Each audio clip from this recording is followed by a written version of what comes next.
राज्यसभा का वोट डालने भोपाल आए पंदाना विधायक राम डांगोरे से खास बातचीत हुई हमारे राजधानी समाचार के संवाददाता नीरज विश्वकर्मा की। विधायक राम डांगोरे ने कहा कि सिंधिया का भाजपा में आना युवाओं के लिए खुशी का विषय है और बताया गया कि हम अपनी विधानसभा पंदाना में भूल की चर्चा को लेकर ग्रामीण क्षेत्रों में भी जाकर जनता की समस्याएं सुन रहे हैं। विधायक राम डांगोरे आज भी कोचिंग पढ़ाते हैं कॉलेज के गरीब आश्रय बच्चों को। इसी प्रकार की अनेक समस्याओं को हर रोज जनता के बीच जाकर सुनते हैं। भूल की चर्चा के माध्यम से विधानसभा क्षेत्र में। भोपाल से नीरज विश्वकर्मा की रिपोर्ट।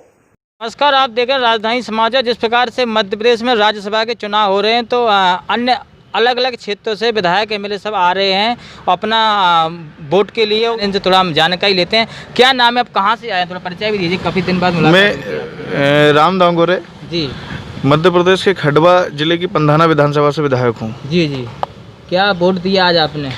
आज राज्यसभा के चुनाव थे जी, तो वहीं से वोट किया आज दोपहर में और अभी यहाँ आए हैं।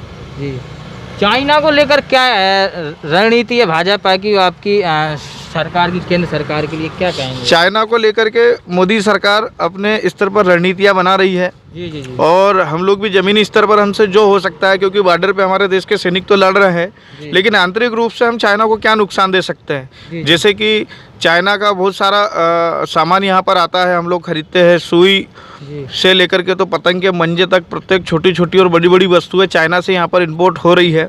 तो हमने हमारी विधानसभा में भी चाइना के सामान का बहिष्कार किया है और हम सब दूर आह्वान कर रहे, प्रचार प्रसार कर रहे कि जो शत्रु राष्ट्र है उसको हम आर्थिक रूप से मजबूत नहीं करेंगे। हम देश में रह करके चाइना की आर्थिक रूप से कमर तोड़ने का प्रयास करेंगे। राम डांगोरे जी, आप एमएलए में सबसे युवा रहे हैं। आपकी विचारधारा हमेशा से युवाओं को कहीं ना कहीं प्रेरित के रूप में करती हुई अब लगातार अपने क्षेत्र में छोटे या बड़े कार्यक्रम में जाना और वहाँ पर लोगों को योगदान देने, इससे क्या भूमिका बनी है? आपका पहली बार जीत के आए थे आप?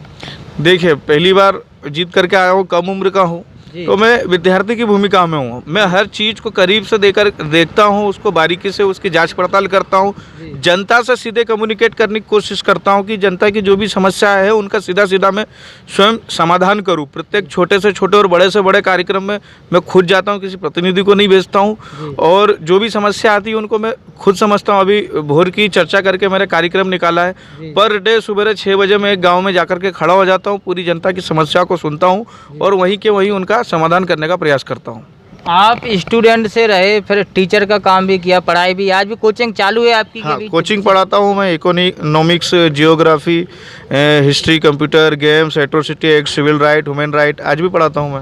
एबीवीपी के कार्यकर्ता रहे हो, आपको एबीवीपी से लेकर तो बीडी साहब भी अभी अध्यक्ष बने हैं, उनसे क्या लगा, क्या आता है आपको? मैंने जो वर्तमान में हमारे भाजपा प्रदेश अध्यक्ष आदरणीय बीडी भाई साहब, मैंने उनके साथ में विद्यार्थी परिषद में कार्य किया है, मेरे मार्गदर्शक है और उनसे बहुत कुछ मैं सीखता हूँ। पहले भी सीखा है और आज भी उनसे सीख रहा हूँ कि देश और समाज के लिए हम अपने समर्पण भाव का कैसे उपयोग कर सकते हैं।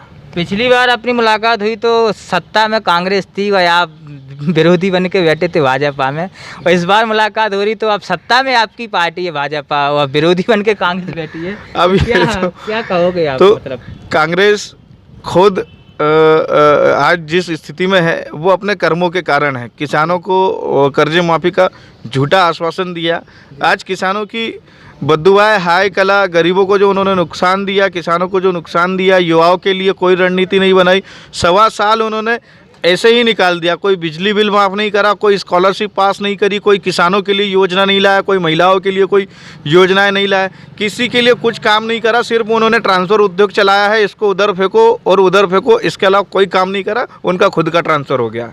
कांग्रेस में सिंधिया जी थे उस टाइम पे, वर्तमान में भाजपा में आगे बड़ा चेहरा, युवा भी है और लगनशील, मतलब जमीनी स्तर से सिंधिया माने जाते हैं। तो आपको अब क्या इनसे आशा है और कितनी पार्टी की जिम्मेदारी? सिंधिया परिवार जो है पुराने समय से नेतृत्व करता आ रहा है।